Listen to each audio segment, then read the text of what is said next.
ছুটি টুটিরে আসলে মাছ টাছ নিলে বাচ্চা কাচ্চা সব খেতে পারবে। মাছ নিয়ে রাখতে হবে বেশি করে, একটু ধুয়ে ফ্রিজে রেখে দিতে হবে।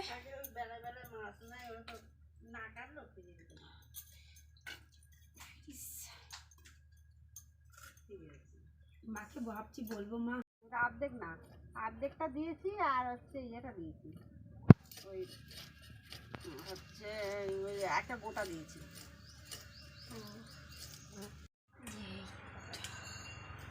আর হচ্ছে সর্ষের পটল, অনেক দিনের মাছ, জলে মাছ থাকে না, মাছ একদম পুরো জল নেই অবশ্য, জলে অল্প অল্প জল, জলে রাখিনি তো, এরা বরফে নিয়ে আসলে আবার এই মাছটা এরকম হয় না। কি করে আমি এখন সর্ষে বাচ্চা আর আমার মেয়ে রাখো এই রামশ্যাম, আচ্ছা রামশ্যাম, এই মাছটা জানতো, এই মাছটা জানতো, দেখলে বোঝা যায়।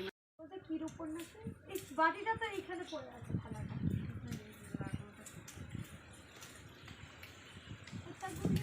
কেটে দিবি? এই মাছটা কোথায় রাখলি? না জানে না কোথায় রেখেছে, জানি না তো মাছটা, আমি তো এখন ধোব। ও একটা মাছ ওর বটি দিয়ে কেটেছে, কেটে সেটা হাতে হচ্ছে আঁশ লেগে গেছে, সেগুলো আমার গায়ে লাগিয়ে দিয়েছে সব পিঠে।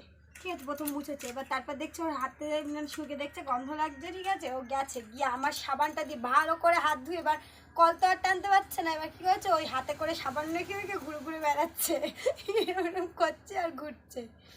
আর মাছটা কোথায়, ও আবার এক টুকরো মানে দু টুকরো করেছিল, আমাদের বাড়ি একটা বিল্লি আসে, সেই বিল্লিটাকে আবার একটা মাছ দিয়েছে এক টুকরো, আর একটা মাছ কোথায় ফেলেছে ঠাম্মা চাচ্ছে, বলছে আমি জানি না, আমি জানি না। আর বিল্লি মাছ খেয়েছো?